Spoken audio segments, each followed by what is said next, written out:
79. Oh, 79. I was like, That's a groaner. All right, looks like we're ready. Yeah, Ready this for is gonna be the recording. shortest meeting on record, right? Oh, no, I'll find a way to. Good hang. Nice to know before, but. Before we get started, are there any more public participation forms? Okay, well, let's, I'm gonna call the meeting to order. It's March 14th, 2023, 6 p.m., our regular meeting of the school board. And I'd like to start with the Pledge of Allegiance. I pledge allegiance to the flag of the United States of America and to the republic for which it stands, one nation, under God, indivisible, with liberty and justice for all.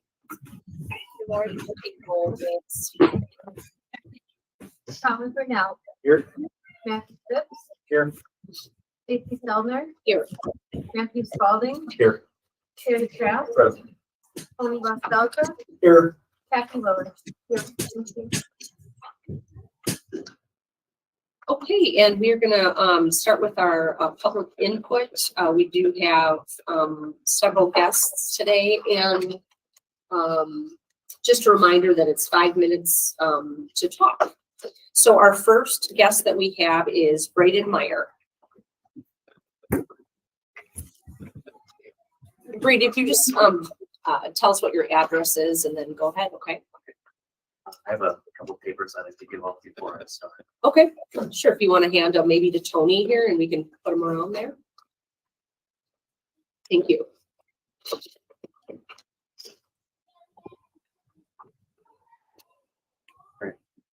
Good evening. My name is Brian Meyer. My address is 1710 Whitewater Drive. I come here tonight to speak on a couple of topics. The sheet I gave will help you understand certain terms. On my second subject, go into more detail.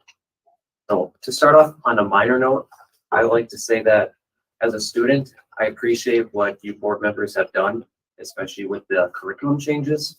This is exactly what not just I, but my fellow students want to see in our journey of success in this educational institution. If you look at what is on the wall there, it reads empowering community. Through your actions, you have shown to do just that through your reforms. The students and community should come first, not what a few teachers believe should stay the same forever.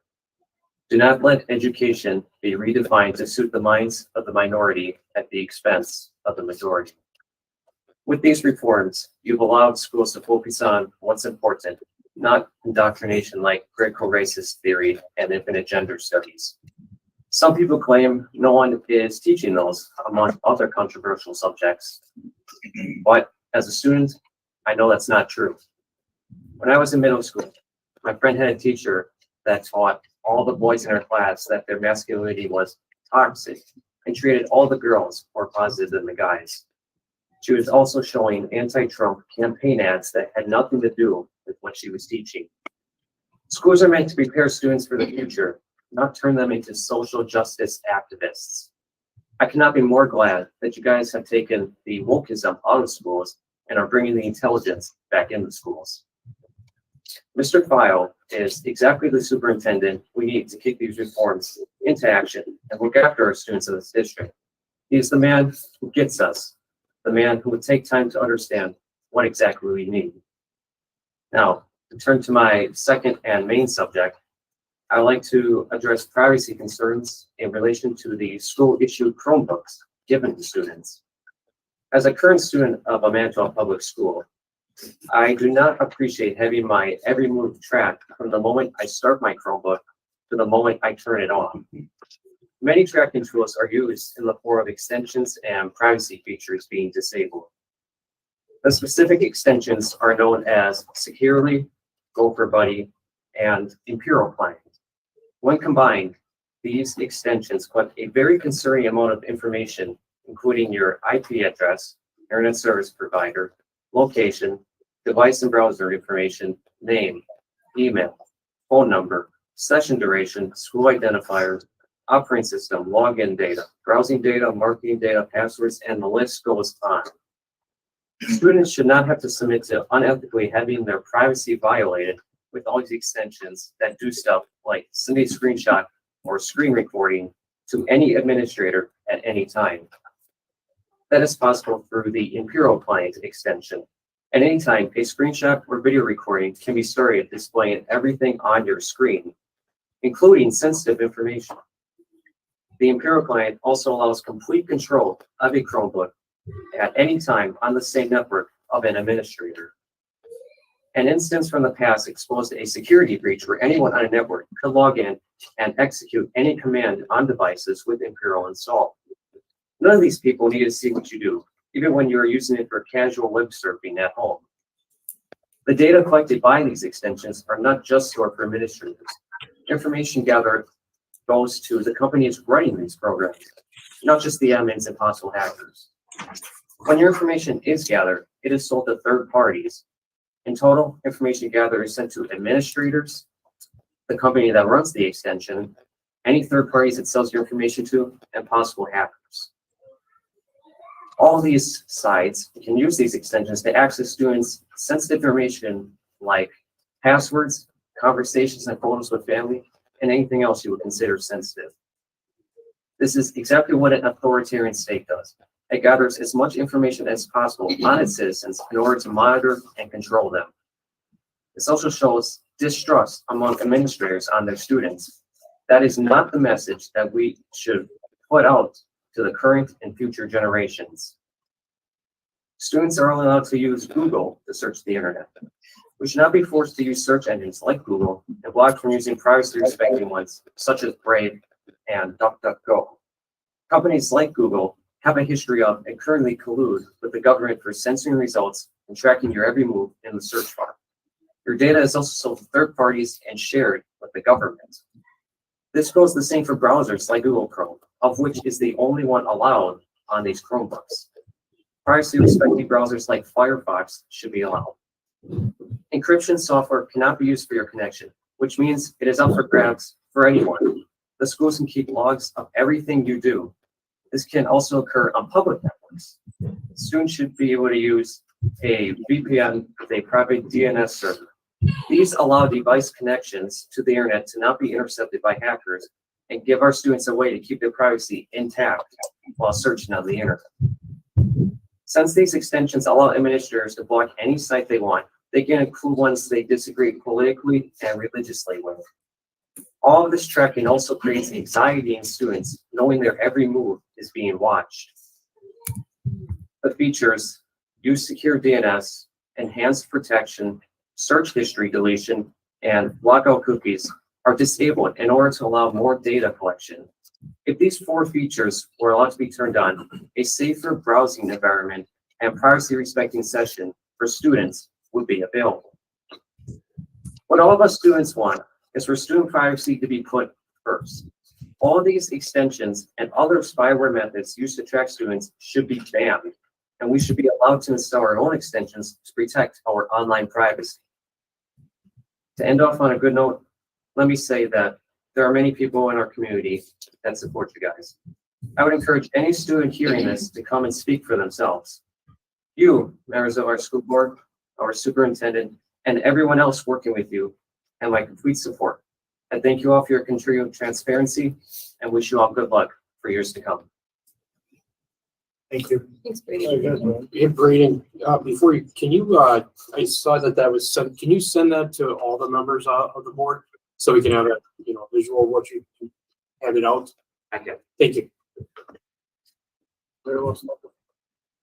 Okay, our next guest is Sarah Sladkey. Good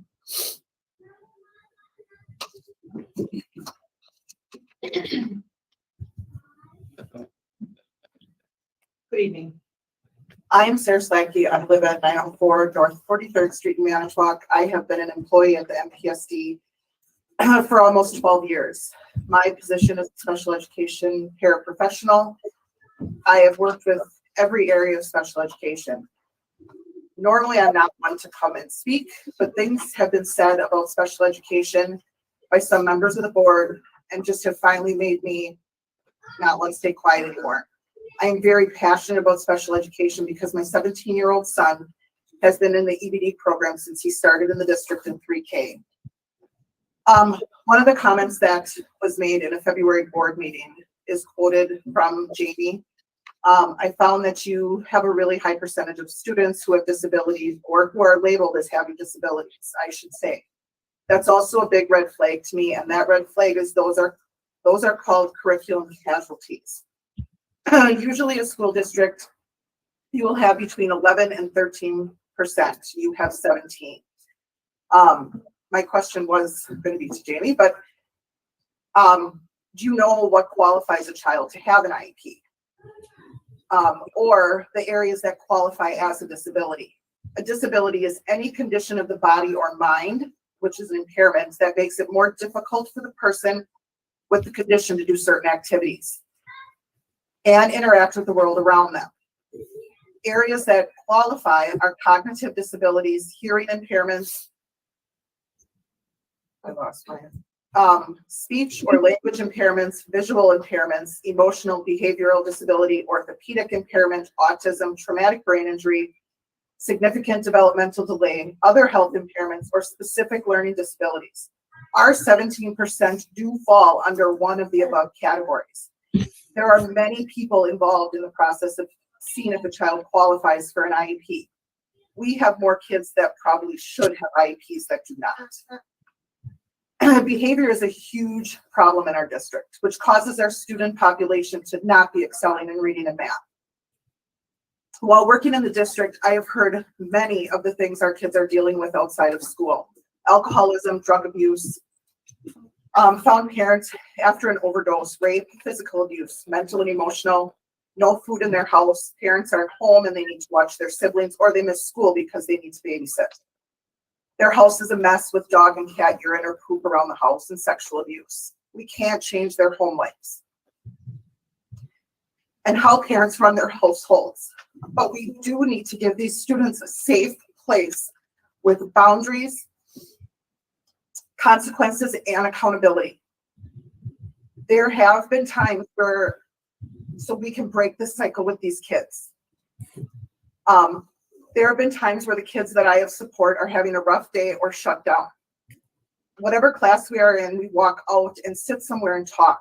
After talking, I can always bring them back in and we can start working. It's not all about academics. Some days it is about getting these kids to a place where they are in the right frame of mind to focus and succeed. Another comment that I heard that was made was special education is bleeding our budget. These students in special education deserve every chance at an education to better our society and themselves. If there are cuts to the special education department, parents like me that have kids in special ed will fight for that not to happen. As a paraprofessional, I make $15.45 an hour. I love my job, my students I work with, and the colleagues. Obviously, I don't stay because the pay is great. The kids are what brings you back every day. Thank you, Sarah. Okay, our next guest is Crystal Meyer.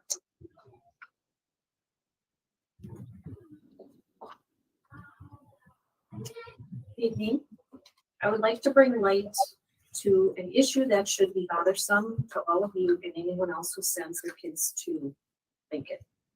At Lincoln, students are coming to school dressed up in animal suits from head to toe. They are walking around the halls and in classrooms with these suits on, even crawling to their classes on all fours. As they sit in the classrooms, they stay silent. They also claim to identify as these animals and wish to be addressed. If the student says anything negative about it, points out the fact that they are not biologically the animal they dress up in, or tells them to take it off, it is considered discrimination. It's ridiculous to say that a student is being discriminatory for pointing out eccentric behavior in common sense. Next thing you know, kids will want to come to school naked, and if you don't let them, it's going to be considered discrimination. Kids go to school to be part of an educational institution, not a school. It shouldn't be going around showing off their fantasies. We wonder why students' grades are failing in management, yet we let this type of fun business go on. We do not know the intention of those wearing these suits. Any person could walk in, including complete strangers. A person could be carrying a gun, a knife, or any type of weapon under their suit. This is perhaps the easiest way for a terrorist to commit a school shooting here in our own city. Lincoln's handbook states students are in school to learn. Any fashion that disrupts the educational process or presents a safety risk will not be permitted. This behavior is a clear violation of both factors.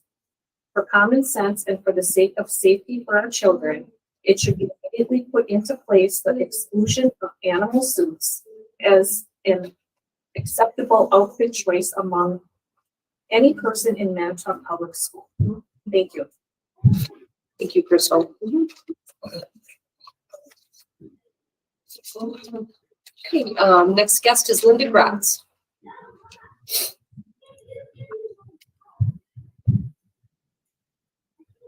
Hi, my name is Linda Gratz, 1624 South 10th Street. I'm here tonight to speak on the fact that I am very concerned about the number of resignations and retirements that have occurred in our district since August. We've had 51 resignations and 24 retirements. Many of these have been administrative positions and teachers. Our central office staff has been decimated and valued employees forced out of our district.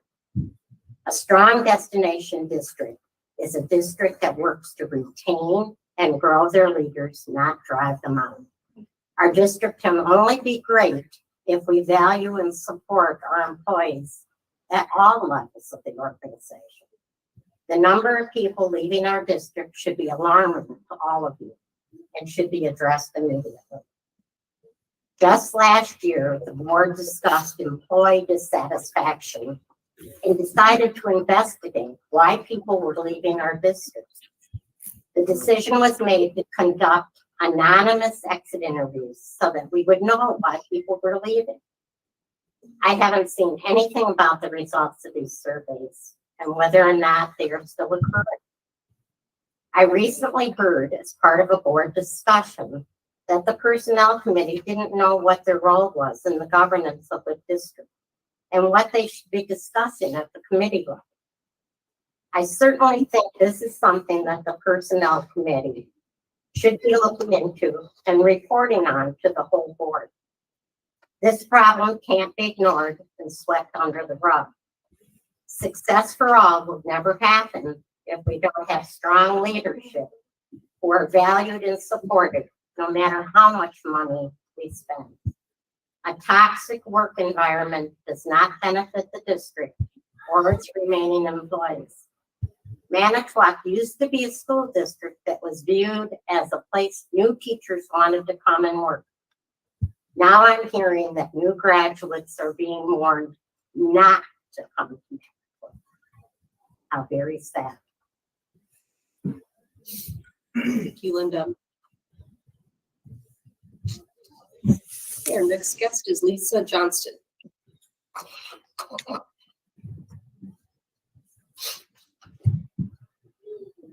Hello, my name is Lisa Johnston and I reside at 7315 County Road C in Manitowoc.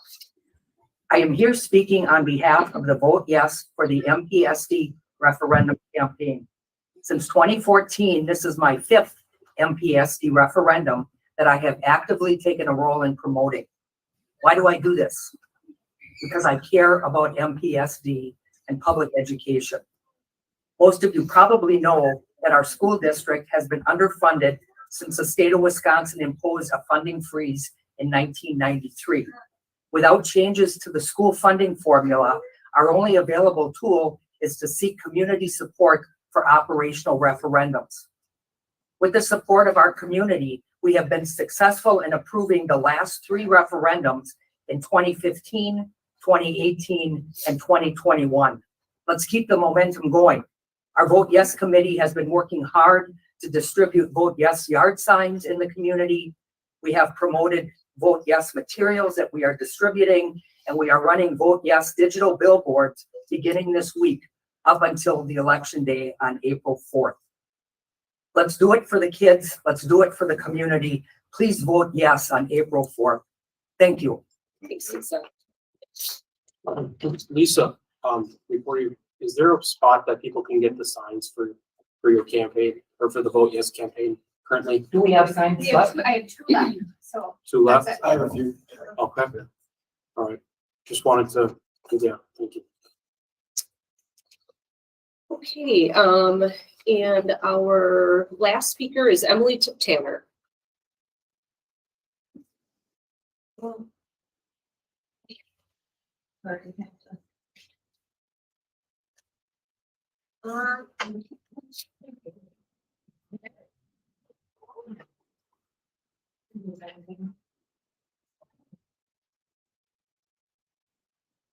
Hello, Hi, Emily. my name is Emily Tanner. This is Henry. I reside at 611 East Street Avenue, Manitowoc. So this is Henry's first year in this district, and I don't mean to get emotional. Some of the things that were said from the last meeting got me a little concerned. Henry absolutely adores his 4K classroom. He is Mr. V at Riverview. A lot of things that I've heard about was cutting some funding for special education. Henry being involved with the other kids in the 4K classroom has been so beautiful, and I wish that everyone could see what these kiddos can do in the eyes of other kids their age. Henry has one little best friend. Her name's Lorraine, and he and Lucy as well, and they are neurotypical kiddos that benefit so much from learning about Henry and his needs. And it's good for Henry to have normalcy in his classroom and have a very well integrated classroom. He's learning so much, and for him, he's ventilated, as you can see, has a lot of medical equipment. But in his mind, he's a totally beautiful 4-year-old. He's neurotypical from that aspect.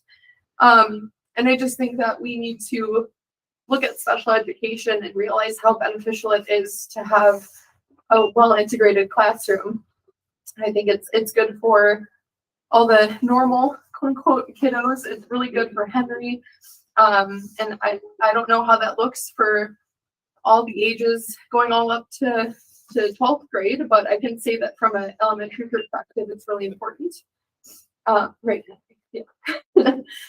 So I just wanted you to meet Henry and know that, you know, for special education, it's so important to have these kiddos all together, and so important to give them normalcy, any bit of normalcy, even for the parents. You know how great it is as a parent to like go to a special ed or go to like his normal conferences and he's doing just everything the same as everyone else. It's just a really beautiful thing. So I think that we need to not, you know, take that away from these kiddos like Henry. It's so important. So that's all I had to say. I didn't have anything really written down, so sorry if it's not as formal as you'd like to hear, but this is, you know, our life, and I want to continue keeping him in this district. You know, it's been home for us, and it would be a shame if we have to go somewhere else because he's not getting the services he needs to be successful. And I want him to be as successful as you all have your own kids. Like, he deserves just what they have. So that's all I gotta say.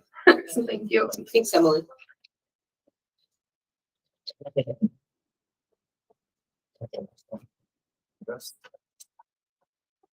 No. Yeah, I guess. But just Okay. gets away. The next is, we have one item in our consent agenda, which is the February 28th, 2023 special board meeting minutes. So that's the only thing that is in the agenda. Do I have a motion and a second to approve those minutes? Motion. I'll second. Second, okay. Any discussion? Okay, and any discussion on that? Yeah, so, excuse me, I just wanted to address, because that was, what was, just mentioned was the special ed cuts. You know, I didn't see anything that was in the minutes that would have been, related to that. I even looked at our finance director just to see if there was any question to that, but I don't remember any discussion about any type of special ed cuts So I just want to make that clear that I have no idea what cuts would be referenced. I have no interest in any type of cuts. I don't know if anybody else has anything that they would be able to clue me in on, but I wanted to just bring that up right there. So, seeing as how it was related to the minutes that we were just talking about and a recent meeting, so, I got that too. Sure. Actually, last week I had a discussion with Katie Eichman, and she said that only 5% of our students aren't integrated in regular classrooms. 5% of our special education kids, those are the kids who just cannot function outside that classroom. So beyond that, I've not heard anything either about cuts. So I don't think that's anything that, I mean, I know I would support it, but I think there's a lot of legal parameters that we have to follow to in our district. So I don't know how reassuring I can be, but just so you know that, talking to Katie, it's a very, very small percentage of people who actually don't get incorporated into the other classroom. I think that should get equal times. Yeah, do you want to say something? I did, yeah. I had a So, pretty touching story. I was gonna kind of talk about my grandbaby and things like that, just to talk how I know how important Riverview is and what they did for my granddaughter and my daughter. Some of you that don't know, last year, actually, in 2 days, it'll be a year that I lost my granddaughter who went to Riverview. She was 5 years old. She had many physical and mental disabilities on an IEP, had a wheelchair much like that, autistic on top of other physical handicaps and things like that. And she passed away due to complications of spinal meningitis. So, and then about a month later, a little after, 2 months later, my daughter, her mother passed away more on her own kind of. But that's a whole different story. But either way, I understand how important Riverview is and their teachers. And in my own opinion, not speaking for the board, but in my own opinion, when they had mentioned the things that Jamie said, or anybody else had said, I don't think anybody ever wants to discount special needs. I think it was more or less, I believe, an introduction as to just showing how curriculum that we have may be failing us, and that's how much we want to change it. But I understand how important that is, and you don't have to worry about it. He'll be able to stay. Nothing's going to change. If not, hopefully we're going to make it better. Anything else? I'd just like to quickly add, my recollection of that, I don't think anyone here wants to remove funding, from special ed. I think it was more of a question on, might there be some that are being put in that category that may not need to be there, was the way I interpreted it. So that by no means encompass, students that actually need to be in special ed. So, I just wanted to clarify, that was my understanding. And I think that was consistent with everyone else. Okay. All right, if no further discussion, all in favor of the special board meeting minutes, signify by saying aye. Aye. Any opposed? All right, and then the next item is our payment of vouchers, and I would be looking for a motion in a second to approve the payment of vouchers. so moved. Do I have a second? I'll second. Any questions for Angela or any discussion regarding the payment of vouchers? Okay, seeing none, all in favor of the February 2023 payment of vouchers, signify by saying aye.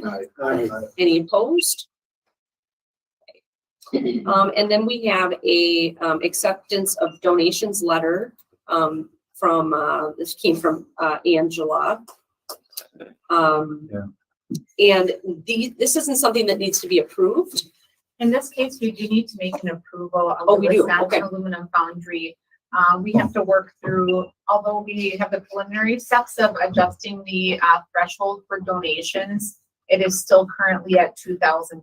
So until we process both readings, it's in that. That's a correction on my part after we were reviewing some things. So we'll just need a formal approval on that. But Okay. then this format will be used moving forward just to celebrate donations to the district, whether they need to be formally approved or just acknowledged. Yeah, so this week, Angela brought this up. And I'm on another board where we do, we present this information. So when you're out in the community, you can, if you see people that are working at these places, or the owners of these organizations, it gives the board a chance to acknowledge those people as well. So I would be looking for a motion in a second. Do we just approve the Just the Wisconsin? one, correct. Okay, so a motion in a second to approve the donation from the Wisconsin Aluminum Foundry. Yep, I move we do. That's second. Okay, great. Any discussion at all? Thank you. Other than thank you. Thank you. Okay, if no further discussion, all in favor signify by saying aye. Any opposed? Okay, motion carries.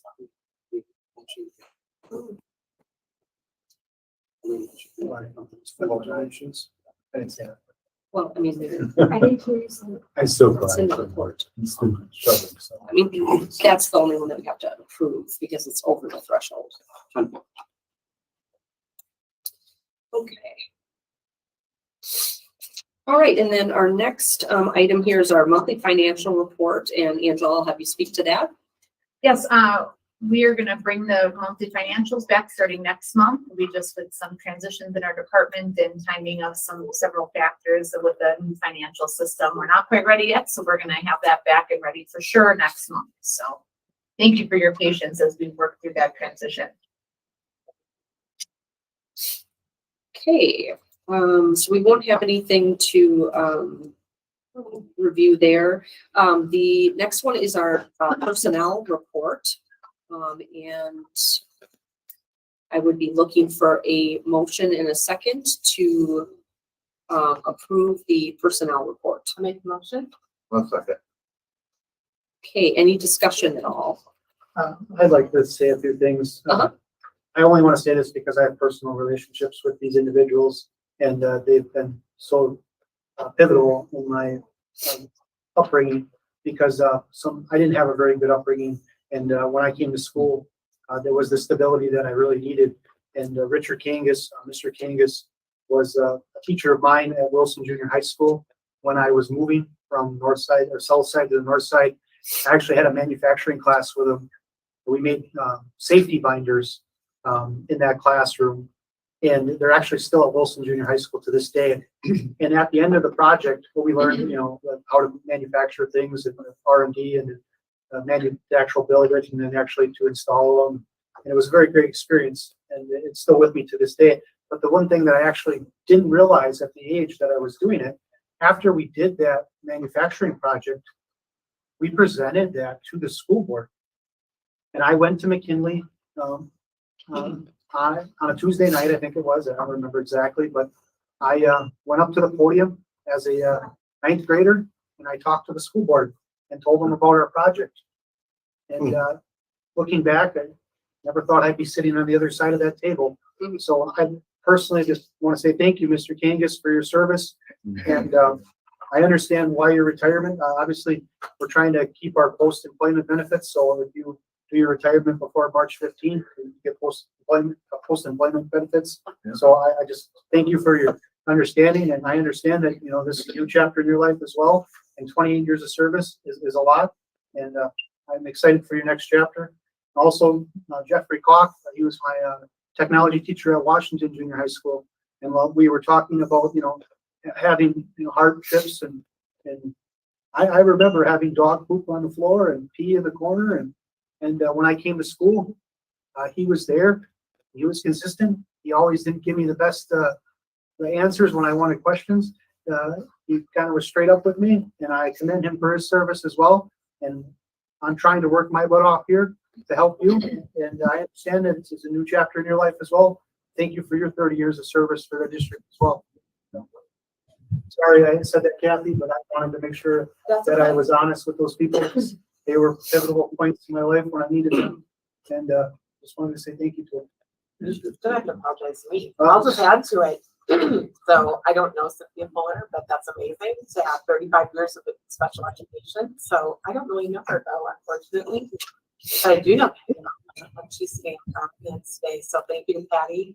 She was my daughter's second grade teacher, who I know had a lot of influence on her. And, you know, as you know, Emma's a teacher this day. And yeah, she just had a great classroom. So I thank you for all your service before. So, and Mr. King is too. My son had him also. So we could just go on and think about the accolades of the people. So thank you for all of your hard work through the years, guys. And you'll be Miss Patty and Mr. Pingus and Cynthia and Jeffrey. Anything, any other discussion or comments? Okay, all in favor of the personnel report, signify by saying aye. Aye. Any Abstain. opposed? Okay. Abstain. And we have one abstention. You made the second motion. I did not second.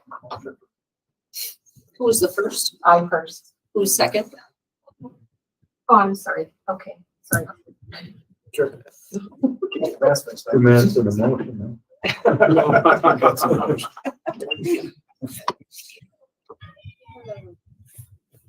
Okay, so now we're having some information discussion regarding the referendum update. Yeah, just an update in terms of we're nonstop now presenting to staff, the PTOs, public service agencies, organizations. That's going well. The other thing, you know, and I also want to acknowledge Lisa Johnson and those others, all the people in the community who are advocating for this, because it's critically important. And as we've discussed, it's a revenue problem, not an expenditure problem. Over 80% of our schools in the state are funding 10 to 15% or higher out of referendum to balance their budgets. Some clarifications, but with that, and I'll identify this a little later also on the strategic plan update, there's significant recognition on this board, you know, that's a problem. And it was just really impressive to have 5 board members at the legislative listening session that was just held to advocate for our students in equitable school funding. So I acknowledge our current board in terms of your leadership there, and also 3 board members next week, spring break, or 2 board members, myself, are going down to the Capitol, you know, to again start advocating and having a legislative platform that we all can work towards to bring more equity to schools and not be penalized based on your zip code. With that, also, I'd like to, you know, it's very important that we have good understandings, and there's a lot of misinformation going on. I'll report this a little later on too, but it's important to recognize that right now that some of the challenges in schools is that you have mandates.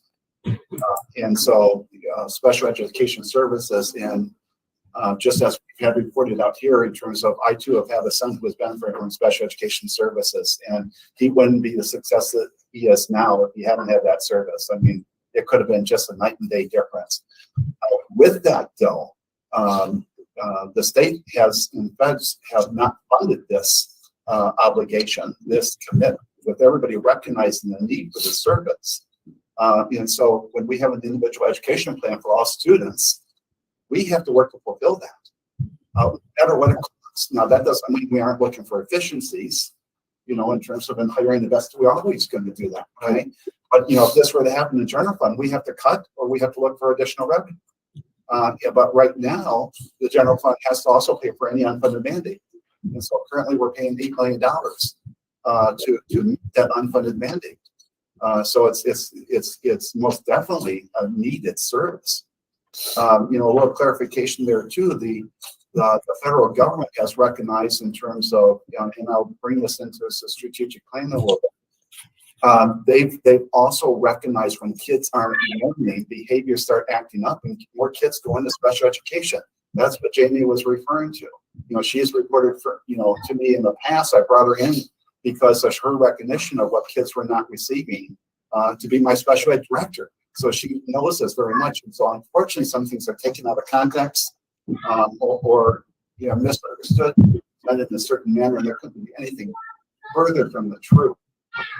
I've never seen anybody be as an advocate for all students, as our staff. And so there's got to be recognition, and it's really hard for me to see that our staff might be getting the wrong impression based on how some of the comments are being referenced. Yeah, Tony.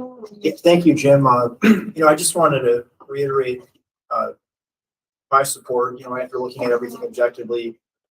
I think it's really an unfortunate situation that our district's in when you look at that funding formula and, really just how over time, it's caused us to end up in this, environment where we have to get operating referendums, just to survive.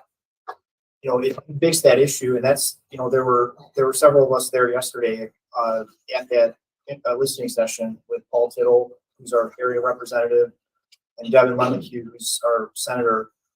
And we spoke for this. So we advocated for our community, and we asked them to bring this up in Madison. And in my opinion, I think, what would be fair is if they took some of that $7 billion surplus and at least funded us up to the state averages. And if we did that, just so the public knows, our funding now is around 14,000 per student. The state average is around 17,000. If we had 17,000 per student, we wouldn't need this referendum. That would be like an extra $14 million per year. So again, this has broad support with the board. We're advocating for our staff, our schools, our kids, our community, and we really want to encourage our community to get more involved. There's a session on Thursday here at 6:30 p.m. So anyone who's not familiar and doesn't yet know about the referendum, or has questions, I encourage you guys to come and ask them. I'll be there to support it, and I'm sure others will be as well. But the final point I wanted to make is, again, just looking at the funding formula and where we rank in the state. Right now, we're in the bottom 4% of the state in dollars per student, which is, again, when you look at everything we want to accomplish, this is an ambitious board, right? We swing for the fences, and I truly believe that we can make great things happen with our community. And in order to do that, I think we're going to need a little bit more. We can try to do without it, but it would be a lot harder. So my ask for everyone in the community is to do their due diligence, and please come out Thursday at 6:30 here at district office if you aren't fully familiar with all the facts. Great ads on the 2023 update. I would also like to add to that too. Well, I didn't make it to the legislative listening session, but I will be going down to Madison with Spalding on the 22nd here. So I will be definitely advocating in that area. I also wanted to remind people that might be possibly against the referendum that you're not just funding Manitowoc Public School District. You're not just funding children. This is our community, and all of these things impact our community. So keep in mind, if you're have an axe to grind with the board, or you have an axe to grind with the way that the money is being spent, the solution to that isn't necessarily to vote against the referendum. Voting for the referendum is going to benefit our district so that we have a quality education for our children. It requires money to be had. We have to fund this. If this is not funded, what could potentially happen is we have, it's been said 40 positions laid off. What does that equate to for the education of this district? Keep that in mind. And then when those individuals are not being educated, what happens to those citizens? They eventually grow up. We want them to be educated. This is our community. Look at this referendum as for our community, not just MPSD. It's for our community. So I want to really, really hammer that home, that those individuals out there that may be voting against this referendum need to be mindful that we are a community. It isn't just MPSD here. Just, Anybody else? yeah, if I could just add. Yep. The other thing to recognize, this isn't just, this problem didn't just happen. Right. And we have to recognize over the last 2 years, we had no increase per pupil increase from the state. And as Angela has reported also, we've received over going into next year, the last year, $12 million in federal emergency relief funds. If we wouldn't have had those monies and the state wouldn't have funded us, you would have been asking for a referendum making these cuts 2 to 3 years ago. You would have started. So this has been something that's just been on hold. Because those relief funds were made available to us in their one time, so they didn't sustain anything. And so we made some necessary improvements, but a lot of that was sustaining our operations. Okay. I just, a couple other points I forgot earlier, but I just wanted to point out that if we are successful in our efforts to lobby down in Madison, it's kind of a long shot, but we got to try and do what we can there. I just wanted to let everyone know that we would not have to fully draw on the referendum every year, right, Angela? We could basically vote to use those funds or not, and obviously, if we got more from the states, we wouldn't need it, right? Yes, it goes a couple of different ways. So yes, the board always holds the authority, and we're always responsible as an administration to put together a budget that represents the true needs, and the board can vote to if we ask for too much money to reduce that. So in the past, there was 1 year in the last 10 years that they reduced it maybe by like $300,000 or $400,000, if I'm recalling correctly. Right. So we haven't done it a lot over time, but that's that's an opportunity. What we do not have is the opportunity to go anytime we want to the votership to ask for more money. So we have very short, specific timelines. And so if this does not pass, we cannot go back to our voters for another full calendar year. So there are very specific timelines related to this. So it's critical. Right. So in other words, if the state funding does increase, as a result of our lobbying efforts, great. Then we don't have to fully draw on it. But our approach is multifaceted, right? We have to fight this battle on all fronts, Yes. including going to the people that have the authority that represent us in Madison and asking them to act with fidelity in serving their constituents here in Manitowoc. And the other point I think is really important to note is, and correct me if I'm wrong, Angela, but assuming the referendum does pass, property taxes would be around the same rate as they were in 2015, 2016. Is that right?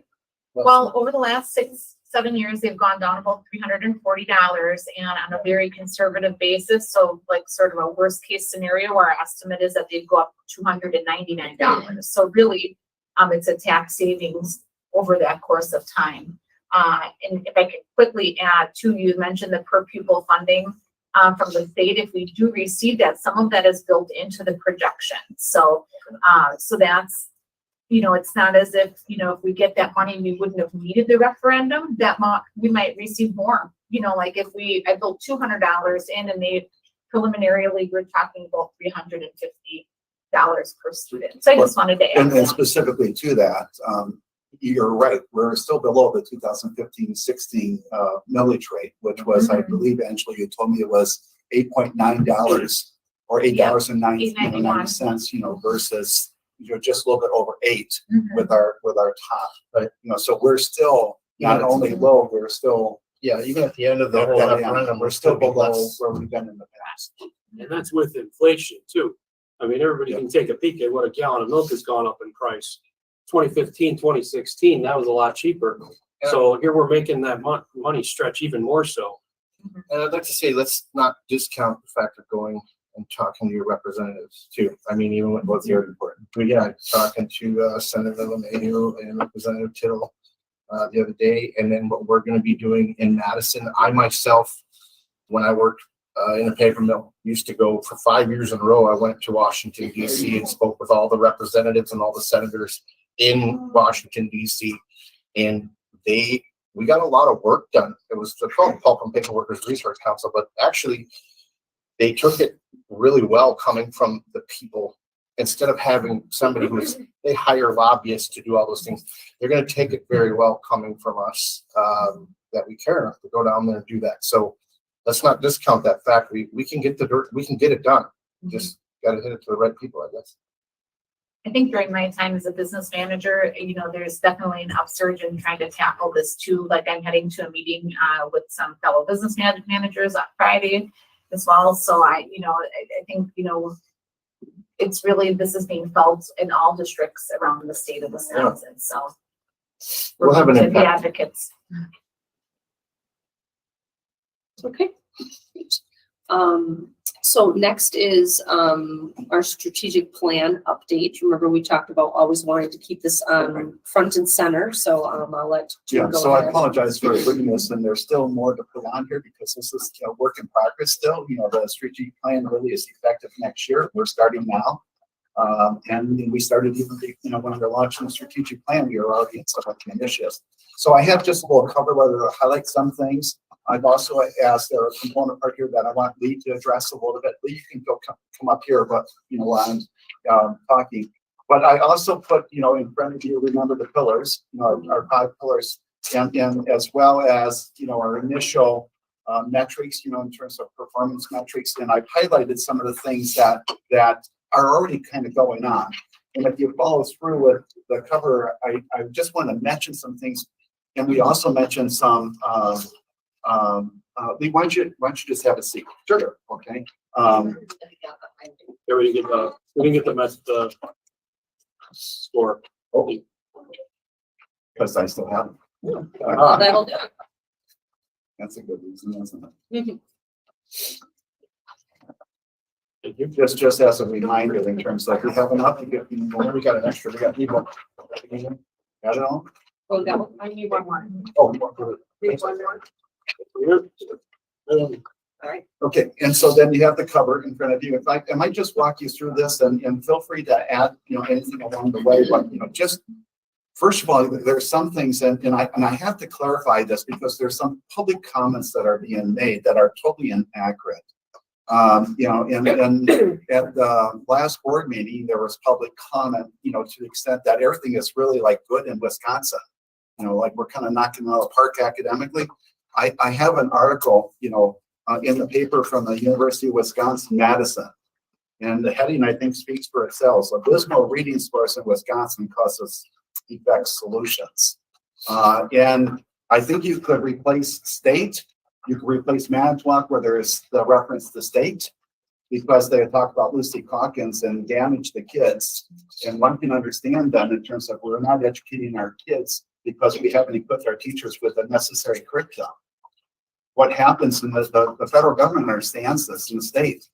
If we start putting more kids into special education because we're not serving them in general ed. We're not talking about significantly severely handicapped students. We're talking about kids needing help and they haven't received the help. And so we're getting desperate. That's what we're doing. And so we really are not tackling the issue. So it's really important that we clearly understand. We use crisis. I'm trying to move away from that because now we're moving to solutions and doing something about it. But clearly, here's the University of Wisconsin School of Education, who's identified we've got a crisis on our hands. And I know a couple of us have listened to this. You'll see on the second page of that, the Sold a Story. If you haven't listened to that podcast, it's very eye-opening. I know Matthew's listened to it, but it's I think a 3 or 4 part series. Yeah, it really explains everything very well in detail. Interesting. So proceeding through here then too, we've identified the course of action. Obviously, building the foundation is best, and yet we have to think about catch-up growth all the way to high school because we've neglected this for way too long. Okay, it is what it is, but clearly we've got the teachers. Well, I'll put our teachers. I'll match them to anybody in our staff, and we've got some great administrators. And more, all we have to do is listen to the teachers who came back from going and seeing successful in action. And I think that's testimony that we just have to start sharing with more, so that they understand, really what's involved here. But having said that, there's an article here from the New York Times, a journalist who really tracks the educational front. Okay, and this is really good because he's saying, you have this one? Yeah. Okay. So if you read through this person is really an advocate for schools. He's recognizing we've got a serious problem. And, he's doing things about this though. He's not, what he does every year is he goes through a process and he identifies an organization, particularly like a foundation. And again, remember, Success for All isn't a book publisher. They're a foundation. Their whole goal is helping elevate student achievement levels, particularly in reading. And so it's highly researched. What this man has done is he creates, he identifies a really promising foundation and he highlights it, and then people contribute and donate to it. Since just going and doing this, he's raised $6 million for SFA because of his testimony in terms of what he understands about this curriculum. And so sometimes we've had comments about this as old, it's ancient. We couldn't be further from the truth. It talks about the science of reading. So again, there's just a little bit more evidence. We have to clarify when people are, unfortunately not informed, to be able to help, bring this to everybody's attention. But it's understood, okay? But again, I'm just providing some more evidence, to help us all understand and the significance of what this board has done in the last 6 months to take on this challenge to turn our district around and really gain being the destination point that everybody remembers. But for the last 5 years, it's been flat, if not declining. So I highlight that, and again, we identified that we have got partners with preschool, and yet, we still have to tighten that up when we're looking at curriculum. We, reestablished our relationships to make sure that we're going to get, kids more ready, for school. So the Success for All is not only taking on reading, and that's one of your priorities, okay? But also the whole school reform. You recognize, look at the challenges we've had as we've taken on student behavior. Because every school district is used to doing a little bit of their own. As I've heard reference the Manitowoc way, in terms of having this preference and that preference, and that we're just, rather than having all the arrows pointing in the same direction, all rolling together, we got an arrow saying we're moving forward, but everybody's going in different directions. This provides an opportunity because it addresses the whole school. It says all these things have to fit together tightly. And we need to train you on this. We need to get consistent on this. And there's nothing that students thrive better on is consistency in knowing some things. With a 90-minute reading block, it recognizes we've got catch-up growth as much as an annual year of rigorous growth. So again, that Success for All is bringing cooperative learning. It's engaging kids. And then with that reading block, it's building agency, not dependency. But it's also doing that with the adults because this is a distributive leadership model. It expects everybody to be on board, not at central office, within our schools. And that's where we're moving. So there's just a few other things. Special education, they recognize what's happening. The federal government has recognized what's happening with the overclassification of kids into, to special ed. And we've been talking about this now probably for last 6 to 10 years. Response to intervention. Have you heard that before? Mm-hmm. It's built into Success for All. It recognizes that kids need to be first taught in the least restrictive environment, even before any consideration of special education. They have to have proof that we're doing the job in general, in the general education classrooms. But with that, you have to give them the curriculum, and not a whole school reform, which based on theory, not fact. It doesn't mean that there isn't some good qualities in there. But, that's part of the problem. So response intervention is built in. It's got its own student behavior. And I get a chance to link this. Or maybe I did. I don't think I did. Yeah, this article on Castle. Castle is, I'm not sure if it's out of the University of Southern California, but they've been advocating that social and emotional needs to be built into the curriculum for years. And they've been fighting this. I mean, I was listening to this way back when, and then all of a sudden I took time out. I was working on my doctoral degree, and I come back in, and all of a sudden social emotional is in big time. They won. Castle won. And the Wisconsin Department of Public Instruction has used that model. So you can go onto the website, and I think I had their link. They support this. Yeah, and then Castle goes out to recognizing there's curriculums out there that address behavior issues. So that they've gone through a rating system. Who's on here? Success for all, getting along together. So now we're going to have another consistent thing to build into our work with the student behaviors and our volunteers, under the board leadership in terms of having, retired teachers coming out, recognizing, in many ways how we lost what we've had before, where everybody, thrives. And reference was made to, it's almost like you can understand this a little bit when people don't know. Success for all. How did that name come? It's too good to be true, right? No, look at some of the evidence. It's a very ambitious agenda. And I think we have to make sure that the public isn't misled because we haven't been able to inform everybody yet to the level they need to. But the board has done great work. The board is also recognizing that they need skin in the game. And I can't say enough about how much I appreciate you looking at the governance structure, because everybody needs to strive to become efficient, most definitely as effective as we can. And a lot of research says it starts at the top. It starts at the top. You want to find an effective board, you will find, high achievement. So it starts with you. It starts with me. We have to own this, and I appreciate what you're doing to do this. I feel really encouraged by your being bold, your action, results oriented. And I think that's what we need. We're kind of comfortable with where we've been, and we got to get out of that comfort zone, all of us. And I can't say enough, how much I appreciate that. So flipping the page a little bit, just, again, some of the other areas I mentioned this, well, there's where I think the Castle, and I will put this onto our board, so that link will be there and we'll make it available for the public also. But, in student culture, the behavior, that was the getting along together, and you can see it's ranked. What else has we've done, and I mentioned this, the guidelines, the student code of conduct, and now they're moving into recognizing we don't have handbooks. So we're doing a lot of work to bring people together, and there's really, we should be just celebrating because of the hard work that's been given. And I recognize people could be leaving for retirement for whatever reasons.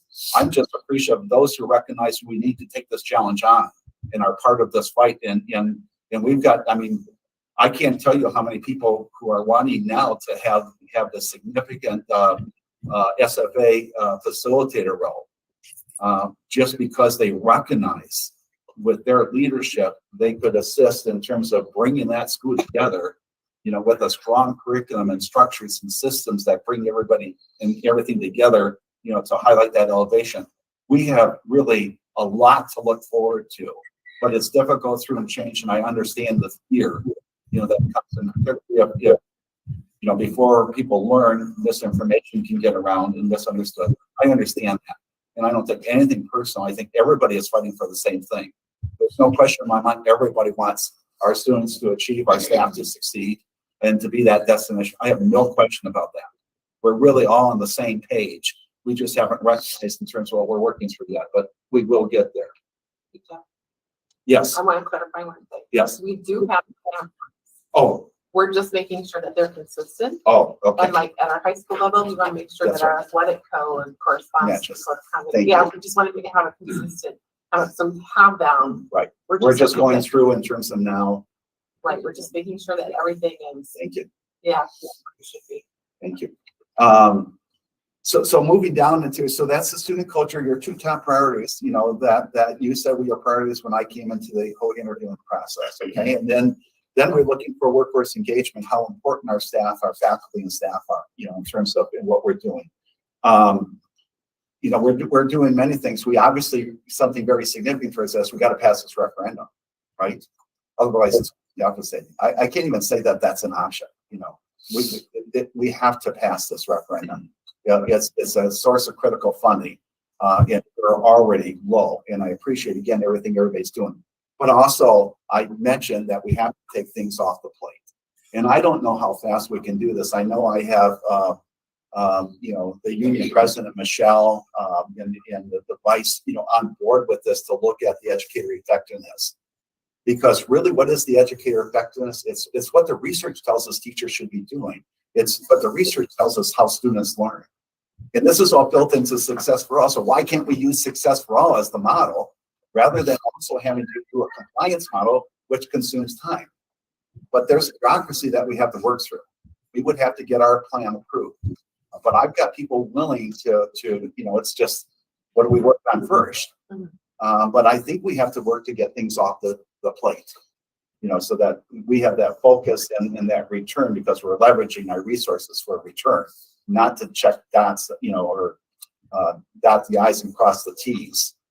So that's just, I wanted to bring that to everybody's attention. Jim, Yes. when you say that, is that like, I mean, I know you can't say it like, but it's like high in the sky, or is that actually obtainable in your? I think it's Because I mean, that's huge. Like, Yeah. I mean, you just said you only spent like 2 or 3 minutes on it, but Right.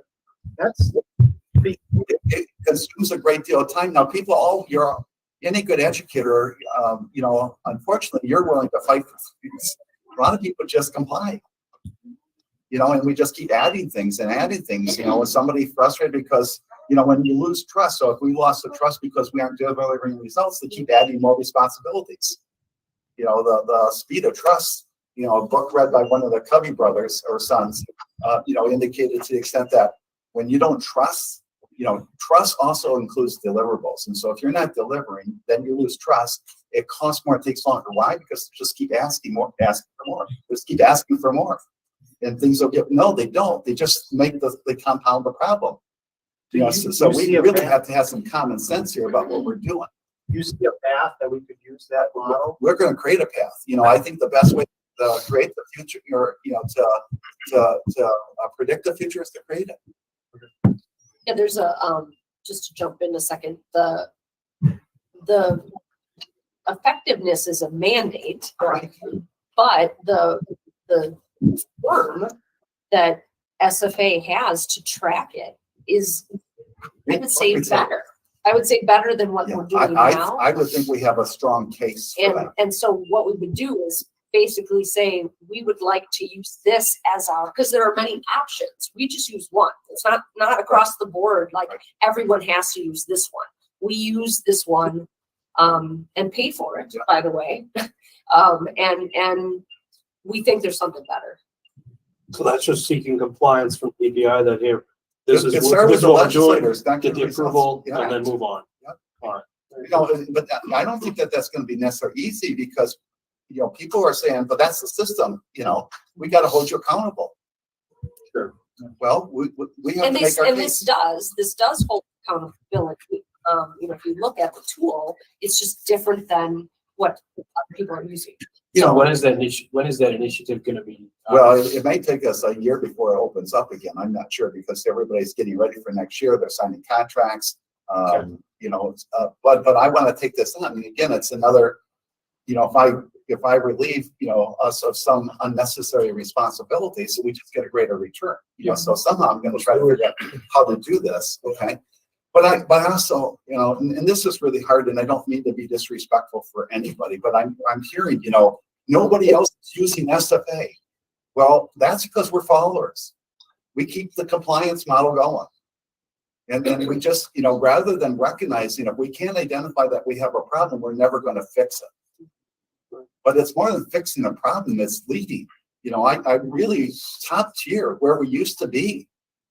If people are saying you can't say that because people, I'm right now thinking top 5 by 2025. I mean, why be good if you can be great? Yeah, I think that's great. And I think it's also worth pointing out, Wisconsin's ranked in, like, I think someone mentioned recently, in the top 10 of public school or public education across the country. 8. Number 8. Yeah, 8 to 10 or whatever, depending on who you talk to. But, when you look at the numbers, only 39% of Wisconsin students are reading proficiently. So the state averages aren't a whole lot better than us. So, I think I know you all fairly well by now, at least, our approach to this problem. And I think we can all agree that, our target is going to be much, much higher than state averages. And I anticipate that we should be crushing that, within a few years, I would hope. So I like everything you're saying, Jim, and I think we need to keep looking for opportunities to increase our performance and raise the bar however we can. And help our staff, right? We gotta help them, give them the tools they need to be successful. Everything that we've seen from them has been just top notch, excellent, teachers, and we look forward to. And it takes a lot. I won't sugarcoat this. This is, it's an overused term, but, implementing things with fidelity. There's so much research in terms of the schools that didn't make it versus those. It's all who, from the leadership from the top, all the way down. Right. And one of the things where sometimes it's failed, many urban schools have tried this, but they piloted it. So I'm really appreciative that really we had the resistance that we had at the beginning, because now we're not piloting, we're going all in. We're going all in because all the kids are important.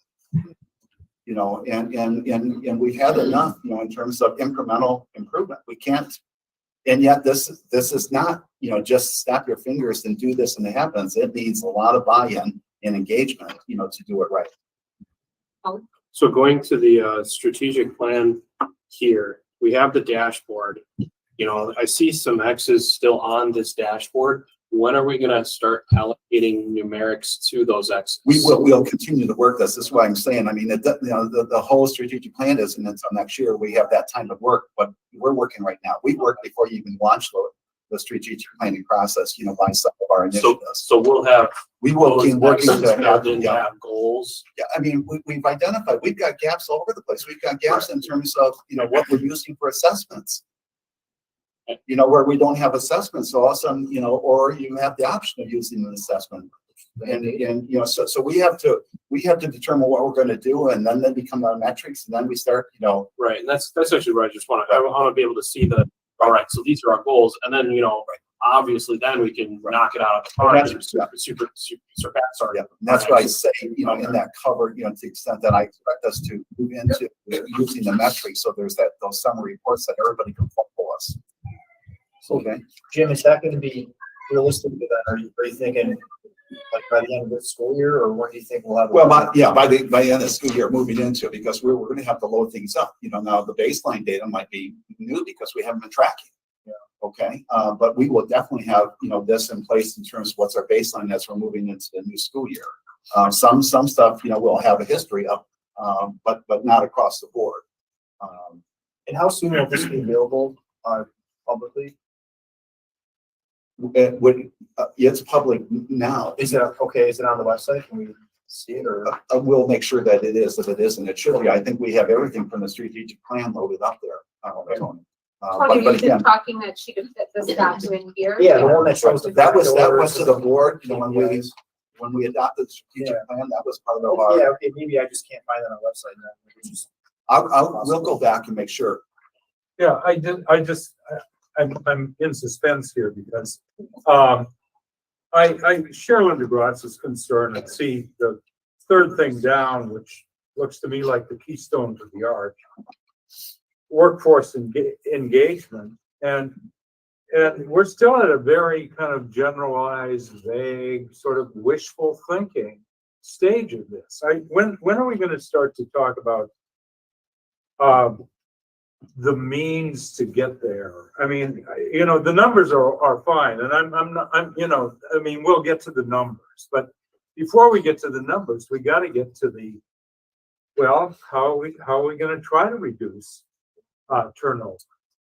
And I think that's as we speak, while we're doing these other things, it seems to me that the turnover is turning into a problem that we haven't had here, but we have it now. I think the single most important thing that anything can do right now is pass a referendum. Well, you won't even have the we staff get the to money, be able to that's try for to sure. retain. But we have to deal with professional people who are human beings who, we took a lot of hits on this personnel development report just tonight. I mean, we've got three major, some of the best, among the best administrators in the system that are leaving. So I think that we need to you know, we need to move in a transition from being cheerleaders to Can you, being constructive.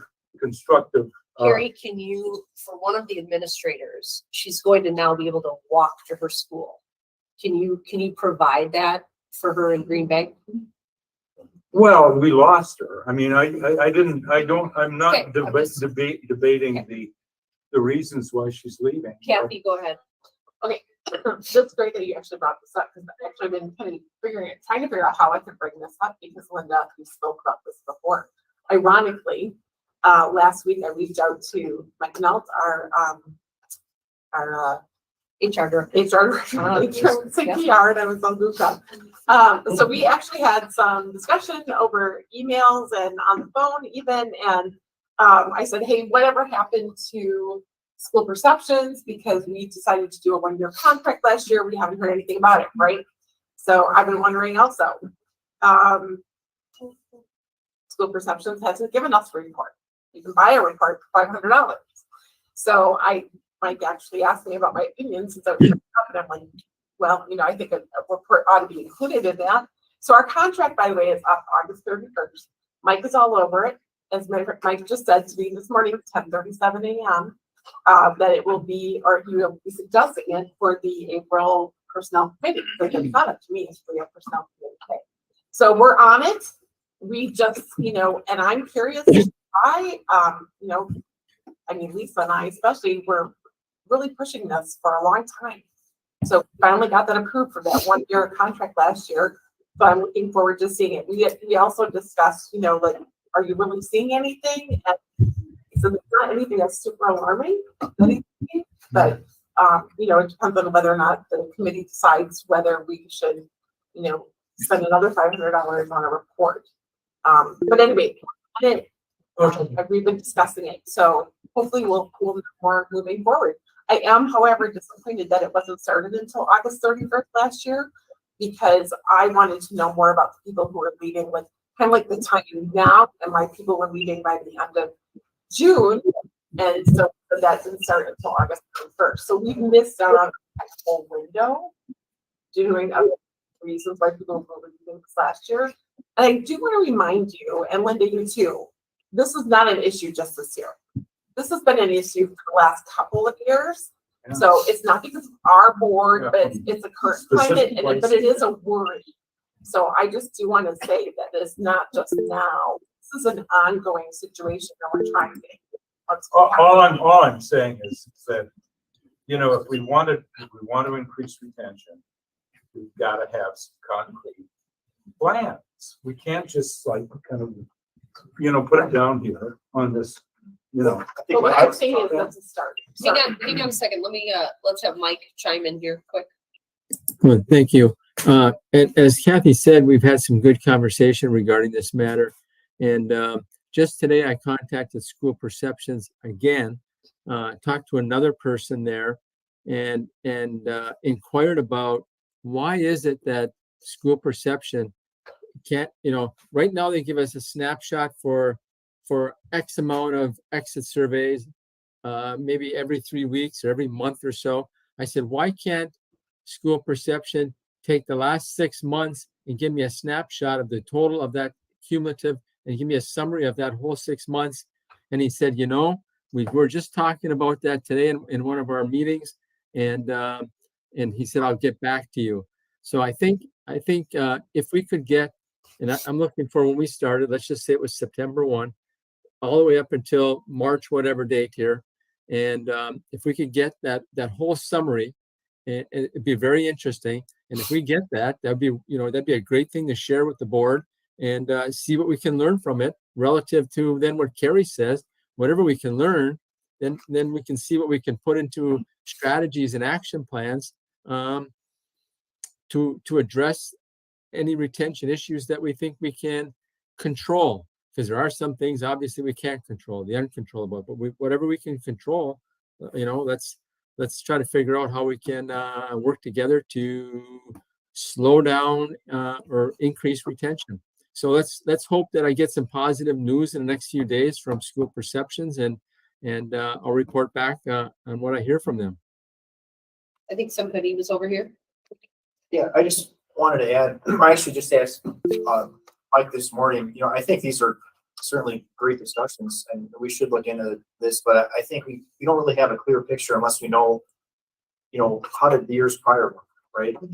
Last 3 to 5 years and, so I think it's just kind of hard to really make any, we see names every report, but, I was on the board 2 years ago. I'm sure they probably had names on the report every month too, right? So it's like, is it really a whole lot more? I think we just need a longer term picture to really take any meaningful observations about what's happening now. Why do we need that? Why do we Well, need that when we were saying reduce turnover by X%?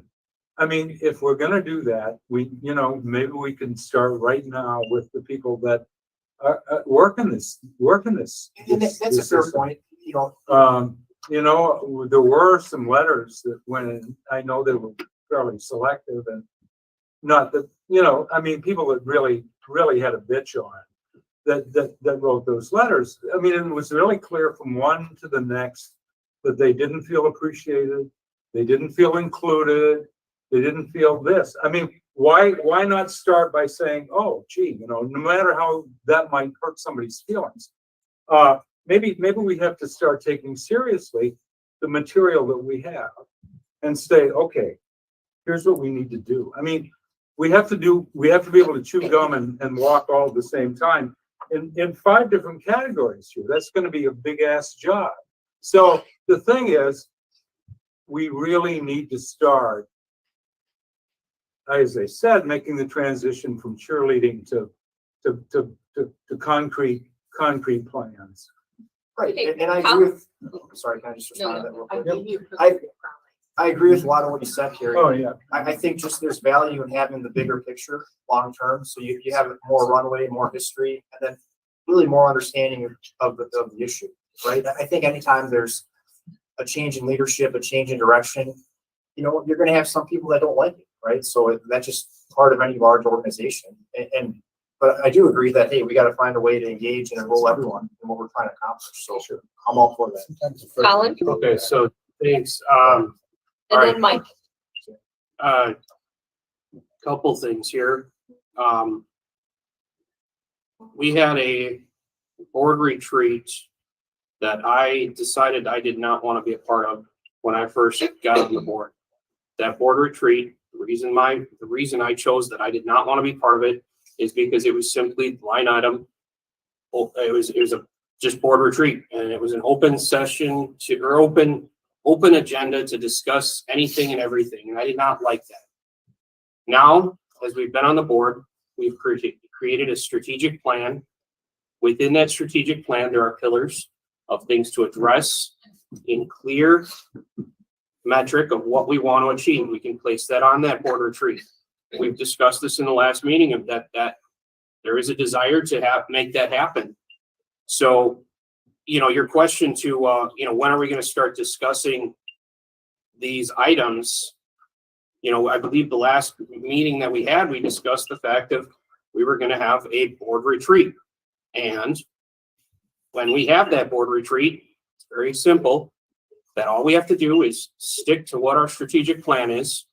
We're coming in to the next new cycle of board with strategy, with a plan, and it can be adhered to with an agenda. And those things that are on this strategic plan can be addressed and strategized for the next year. That was, I believe that we've already discussed that aspect in that portion. And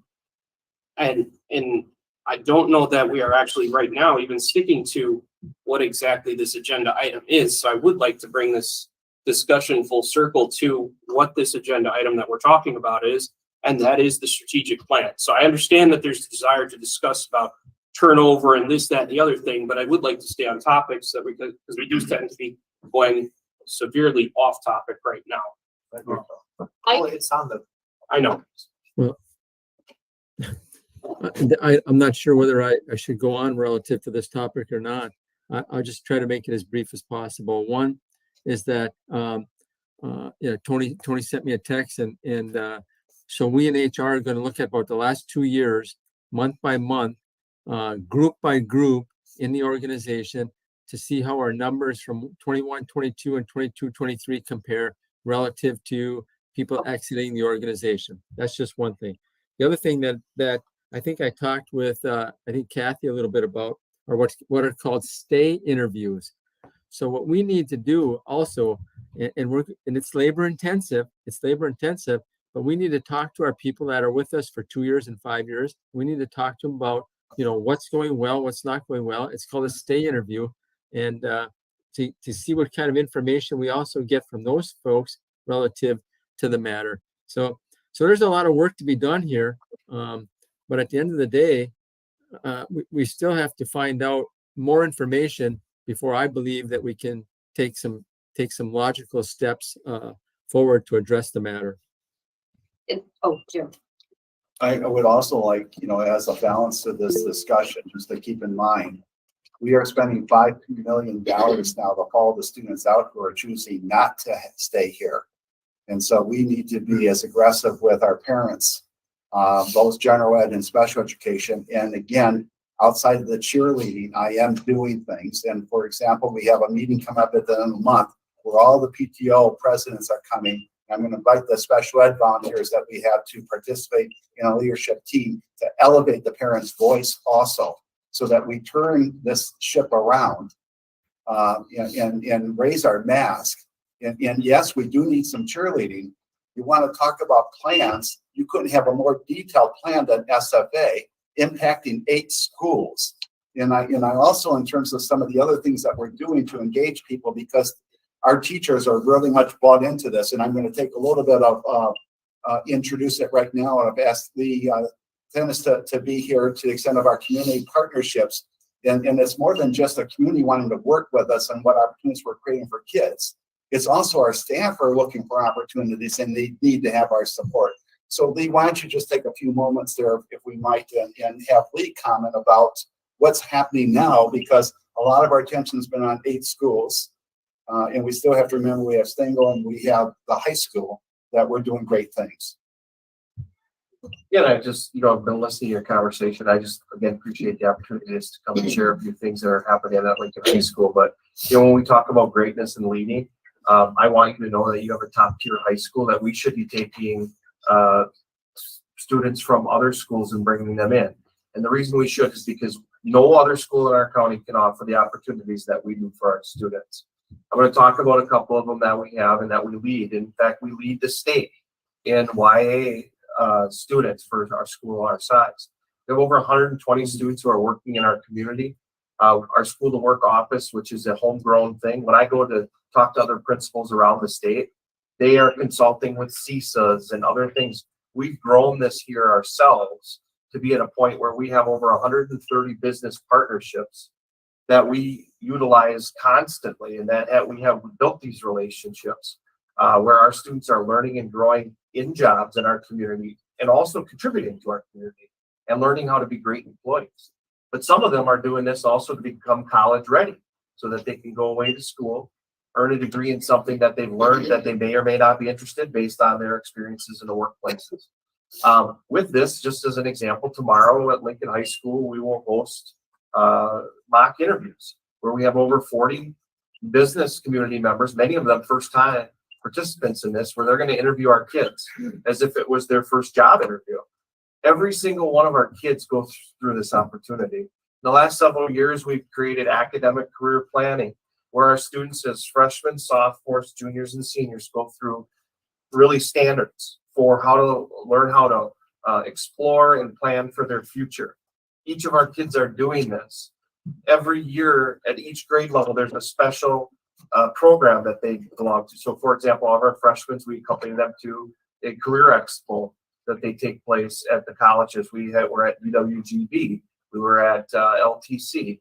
Our sophomores do the reality store through our chamber, partners with the Chamber of Commerce, where they learn about how everyday budgeting affects their lives. My daughter was shocked when, she wants to be a teacher, and she learned that at the end of her monthly income, she would only have $78 left, and she couldn't get that extra highlight in her hair that she was really hoping to get. But these are those real life and relevant experiences that our kids are getting at the high school level. And I gotta just tell you, those partnerships mean something, because when we're sitting down at the table, for example, currently I'll just give a snapshot. I'm working with Steve Hammond and Mike Howe on conversations about how we be more responsive to the industry needs in construction. So we've met a couple of months. We've looked at some 5-star programs around the state. One of them is in Fond du Lac. They run an ACE Academy. It's architecture, construction, and engineering. We visited it. We have the structures already in place. It's a level thing. So you learn the basics, then you'll do some application. And then at the third level, it's kind of like that internship. But we already have those all set. We have the back end of this already set. Our kids can go out in our community and work with mentors in our community and learn a trade. What we need to do now is work together with our industry partners, have them come in and help us educate our kids with us, because that adds relevancy to what they're learning, because they now get to work alongside a person who is, maybe at Jagaman stamping, and they get the chance to see that they can see themselves in this role in our community, because it is about the strength of our community. And one of the reasons I was really happy that Jim gave me the opportunity to talk to you is that, yes, there are learning gaps in our community, in our school system right now, but there are not opportunity gaps.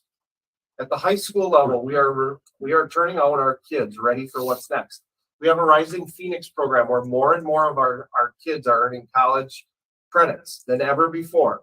This year, we will save our taxpayers almost $500,000 in tuition and fees that are covered and really cost us a fraction of that price, because of the opportunities that are, between state law and some of the other things we've worked out with LTC and UWGB that they just don't have anywhere else. That's the story we have to tell if we want to start increasing those numbers coming in, because our kids are doing this already. And in the process, they're learning how to be effective communicators, creative problem solvers, and hopefully engaged community members. When they walk down those stairs at graduation, they stay here and they become our taxpayers who want us to support our schools because of the great opportunities that we've given them. And I think when I talk to my friends and the people that I know about our referendum, those are the kind of things I want to talk about, because you know what, administrators, we come and go. School board members, we come and go.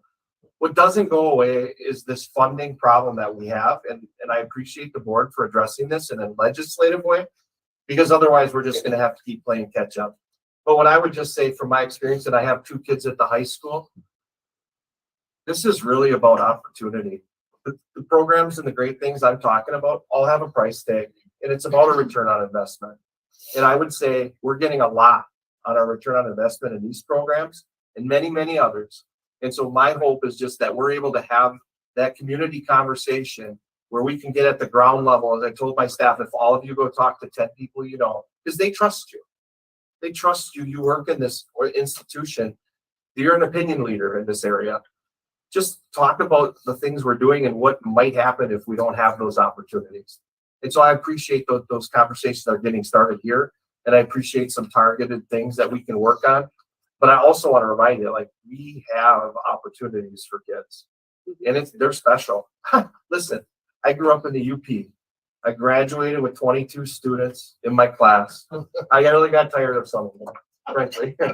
But what I would tell you, though, is I never had an AP opportunity to earn college credit in high school. I didn't even have a school counselor that I could talk with about my future plans. And when I moved to Manitowoc 22 years ago, I learned about, this is what real educational opportunities look like. And that's why I'm still here. And that's why my kids are still here, because we have those things. And we have to tell those things with our community at this point, because they work with our kids every day in these 130 businesses that we have out there.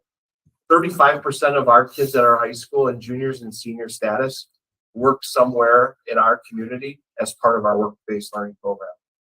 That's also leading in the state. So I just wanted to share those things with you so that you have talking points as well as we work through some of these amazing opportunities that we have. And frankly, others should be coming to us to take part in. Thanks, Lee. We have these quotes up on our MPSC website. We may have achievement gaps, but we don't have opportunities. That's good. Colin. I'm really glad you got an opportunity to present that to the board, you know, and thank you for including me into that discussion. I agree with you, and I kind of got the opportunity to speak with you a little extra on that, and I remember one that just is still to this day enamored to me, is the fact that there was, Lakeside Foods, I believe it was, where there were 2 individuals that were programming some of their robots, and I was just like, 2 of our YA kids really work as computer programmers. And recently we had our staff on one of our staff development days take a field trip, because our staff needs to know and understand it's their job as educators to help our kids be ready. And one of those things is to learn about what's out there for them. So we visited several businesses, one of them being Lakeside Foods. So the kids get to come and tell our staff, hey, this is what we do here. And then our staff gets to go up on the floor and watch these robots that our kids have programmed, put frozen vegetables in boxes in a very efficient manner, right? That's great for that business. But it's a whole new light that those educators get to see their kids in. That is not only did I see those kids kind of pump up and be a little bit prideful, but so did our teachers. oh yeah, Because they got to see what they're doing to contribute to the success of our community. that's huge. I mean, there's times I have to call into Microsoft to figure out how to get Teams back on my computer, much less program a robot. That's like next level right there. That's huge. So yeah, awesome. Very awesome. All right, well, I'd like to wrap up our discussion here on our strategic plan. I would just add, thank you, Lee. I would just add to kind of sum this all up. We do have a dashboard and we're looking at these things. I think a lot of times we may not think we're working on this already, but we are. I mean, I think in my conversations with Mike this week, Kathy's conversations with Mike this week, Tony's conversations with Mike this week, a lot of these things. We're also, though, remember, we're a team with our administration. And so, we are not going to be the ones that are going to reduce some of these things, but we're going to be part of knocking around, listening to some solutions that we've come up, maybe offering some of our own. And so that, again, I think as we move into, the discussion in a little bit about our committees, again, I think I think it fits along what we're trying to do here. So, just to Carrie's point, a lot of these things, we are creating intervention on them. It's just takes time. So, I wasn't trying to be super critical here, but I was just trying to say that, boy, if we're really going to do this stuff, you heard this is one piece, right? Yeah, And that's what right. it is. It's a piece of paper, and it has a lot of great ways that we can collect data. We've got to figure out how to do it and what's the intervention going to be in order that we can measure, did that intervention work? And that's the stuff that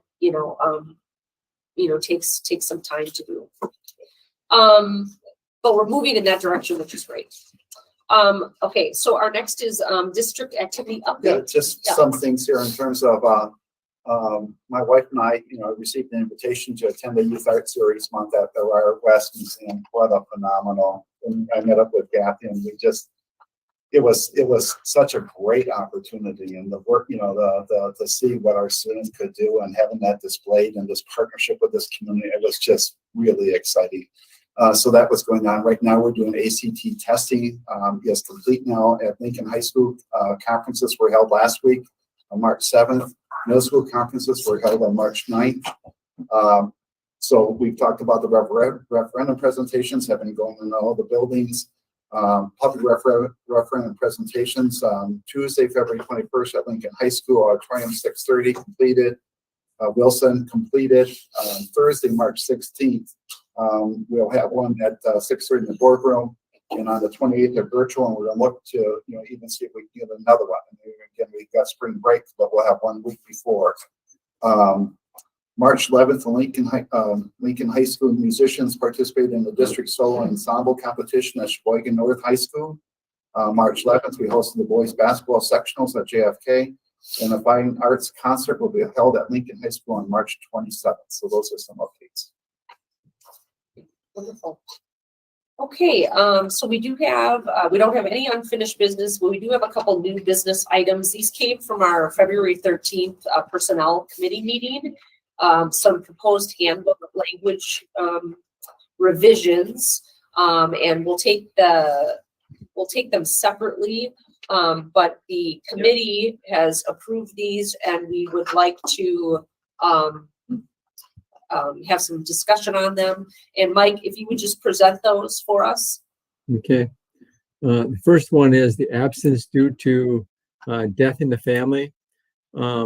What happened here was shortly after my arrival in Manitowoc, we had a situation where an employee had a mother-in-law or father-in-law pass away, and they were asking about the basically the funeral leave. And when I looked at the language, it did not include a mother-in-law or father-in-law.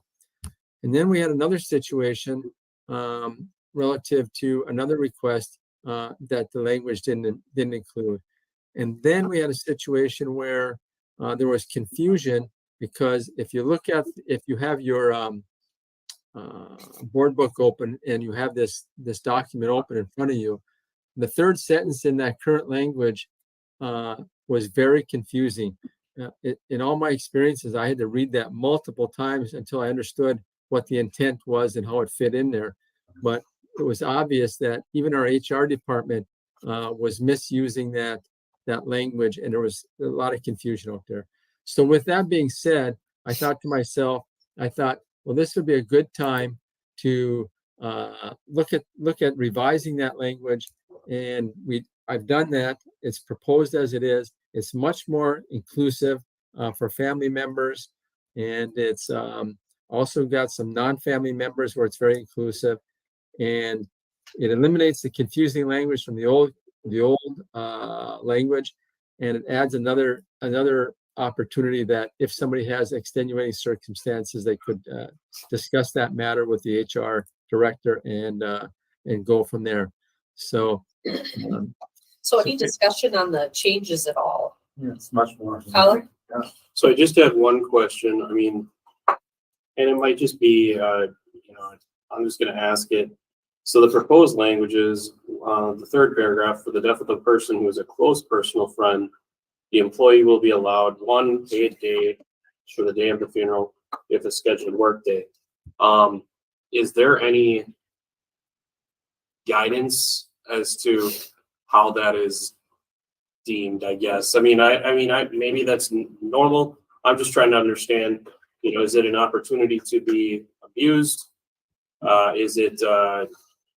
Should it require more clarification? Is there anything of that nature that would maybe be tidied up?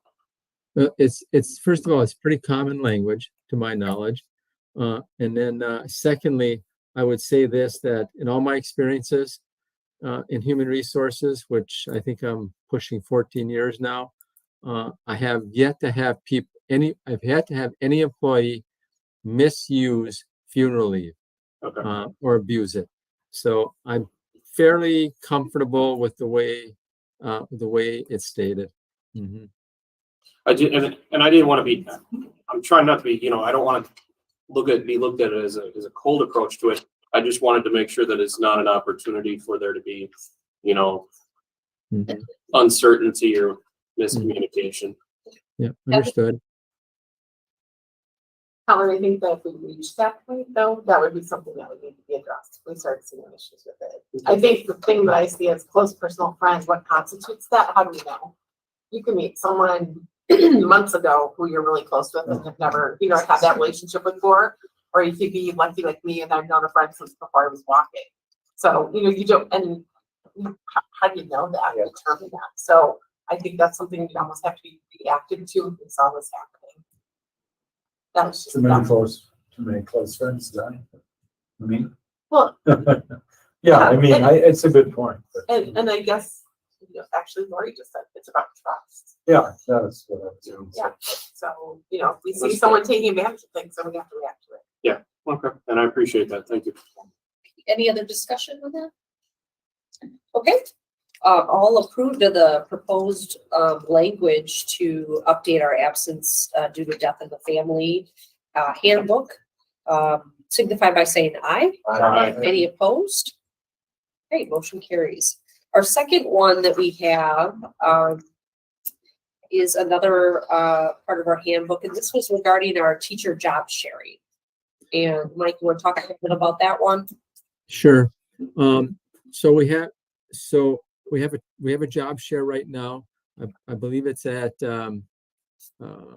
Jefferson, and in that job share, I looked at the language because they were requesting a job share for next year. So I looked at the current language, and when I read the current language, I stumbled a little bit when the last sentence said the district may hire a teacher from outside the district on a limited term contract. And the reason why that struck me, the reason why that stood out at me was because back in the day when that language was created, there was a wonderful pool of candidates, and you could easily get somebody to come in as a long-term sub. You could easily get somebody to come in on a limited term contract, but in today's market, that does not exist. So for us to more or less, the language implies that we would do that. For us to do that, we most likely would not be successful. So the proposed language that I would propose to you would be the language would say that the district may hire a teacher from outside the district on a limited term contract or a regular contract. And then should both district employees on the job share decide that they're not going to job share, then the job share partner would resign. Because we would, if indeed we were going to fill a position, we would have a much, much, much better opportunity to fill it on a regular contract. So it puts us in the driver's seat and gives us the flexibility, which is what I would recommend. And that was with the recommendation on a committee. Was there any discussion about that one? Okay, seeing none, all in favor signify by saying aye. Aye. Any opposed? Okay. All right, and so other business, just the art show is still ongoing. So if you haven't had a chance to go, please go. It's a very neat event. We have spring break coming up, so everyone enjoy their time off. And then Colin wanted to add something. So I had the opportunity to meet with City Council about a crosswalk issue down by the courthouse. The school that's down there is First German Lutheran, and it is a result of 8th Street now being two-way. So what they're seeing is a lot of 8th Street heading straight up to Lincoln. So there's an increase in traffic flow. So there's concern of children there. It's not just, First German students. We see Lincoln students headed up that way as well. So one, I'd like to remind the public just to be mindful that is a school zone all the way from, Courthouse Pub over by the courthouse, all the way up to Lincoln. That is a school zone. So just be mindful of your driving there. But also, in speaking to Chief Reimer, there's a shortage, it sounds like, of school crossing guards. So I know there are people that do pay attention to these meetings. There is a community that is active into paying attention to what's going on in our community. And if you have an interest in participating and making sure that children are crossing the street, not just down in that area, but any of the other schools as well. You know, when the chief of police is saying that we have a shortage of school crossing guards, you know, that if there's an opportunity that you would have or think that you could be of value in that area, reach out to Chief Reimer and see if there's you know, a way that you can help out in that regard. You know, we all live in this community. Children that are getting hurt would be a detriment. So if you have some opportunity or time that you're willing to lend, you know, get in touch with him and help some kids get across the street. All right. Then we have our Board of Education Governance Review. I would, you know, where we kind of left off, I think we had a little fatigue at the end, you know, but there was I thought a great conversation with the board's interest in terms of doing something different, you know, to really own this whole elevating student achievement behaviors and everything else that we're attempting to do. I would suggest that I work with Stacy in terms of for the next special board meeting, turn it into another committee of the whole, you know, as a potential working down there, because we're right now, we got to start taking on the budget, looking for next year. So budget, staffing. I mean, so we used to, I think, you know, with finance and personnel have combined. So I would suggest it's another step towards, you know, maybe doing that through the remainder of the year. So it gives us some time, you know, to think, but there we could definitely fill up that meeting with, you know, on the focus of budget, you know, where the finance committee and the personnel committee are already engaged, you know, kind of that similar type of a thing, but the whole board could see potentially how a committee of those two types could work. You know, so I think it buys us time, and yet it would be very productive, almost similar to what we were already doing. And I would still look to, you know, thinking about between Stacy, you know, with personnel and Colin, you know, with finance, leading, you know, a lot of that discussion with the assistants of administration. You know, so we, you know, plan that out, and you know, so that's what I would suggest. Continuing to move into this to see, well, can this work? What would we have to do? How would we evolve it? So. Okay, any questions about that at all? Or? Okay, all right. Then our last is just future meeting dates from committees. Does everyone want to kind of rattle off what they have coming up? I know tomorrow, I believe, is finance. And that's at 5:30.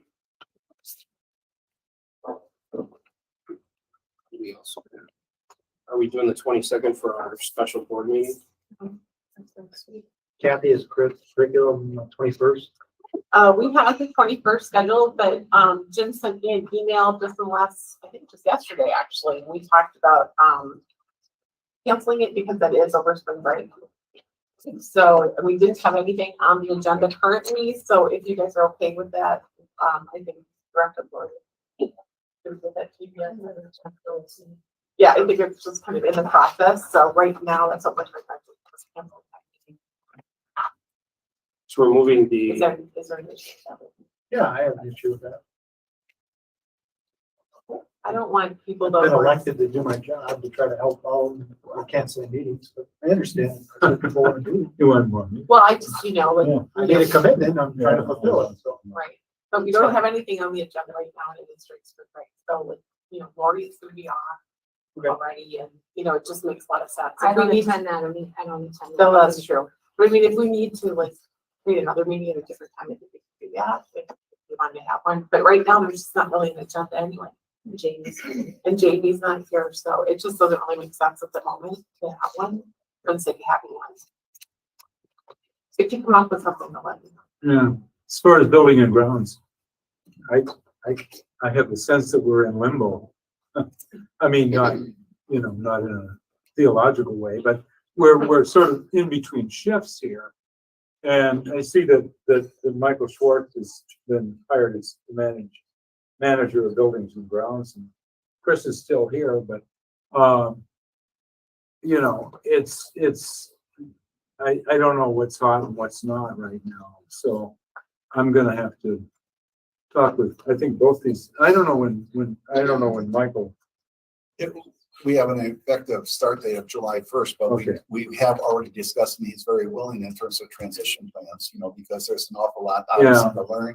I think we need to do it. Yeah, I think that's what role we need here to do. in terms of The transition. Yep. Sort of But we also, as I mentioned, in terms of starting this whole budgeting process, the budgeting process includes facilities too. So we're gonna, we're gonna have to, we can't stop, we have to continue to plan and, put details on and in terms of what are we doing next year. So I think one thing to remember too is that when we talk about committee of the whole, there may be curriculum items on there. It's just you're not going to be doing it in a committee. You're going to be doing it all together, and buildings and grounds. Oh, yeah, so yeah. when we're talking about canceling a meeting, Yeah. right? There still may be things that are going to come up. It's just going to come up as a collective group rather than what we've done before. Same with. Yeah, well, with building grounds right now, I assume no new projects are being initiated at this point. So, but there may be, I'm a little concerned about the windows in the flood at Lincoln and things like that. I was just actually going to mention that, and that's something that we just all received emails on. We, that could definitely be a topic that's brought up, as well as the, the plan that, the multiple different things that our district needs as far as capital. Those conversations could still be had, whether they move forward or not. For sure, yeah, that's right.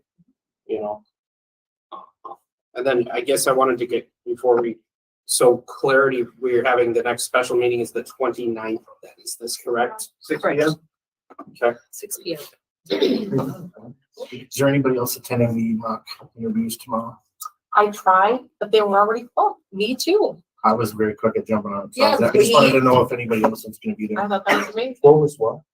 The mock mock interviews. interviews at Lincoln, Oh, they were already full. I got to 9. I mean, they had a Calm choice. down. They had a choice, and Very nice. they picked you. Yeah. Obviously. Yeah. Hey, we do have an ad hoc behavior committee meeting that's going to be on the 30th this month. Okay. That will be at 4:15. I just want to add that we're really fortunate because we have a couple new parents who are attending, and we have a new student from Lincoln who's done a lot of work already. So thank you to those people. Excellent. Yeah. Okay. Perfect. Okay. I think we have come to the end here. Do I have a motion to adjourn? Second. Motion, second. Motion, second. Tony, Tony. you were the motion. Thank you. All right, all those in favor? Aye. Aye. Any opposed? Anybody wants to abstain? by the way, big ass. Oh, come on. Okay, you used to be. Oh,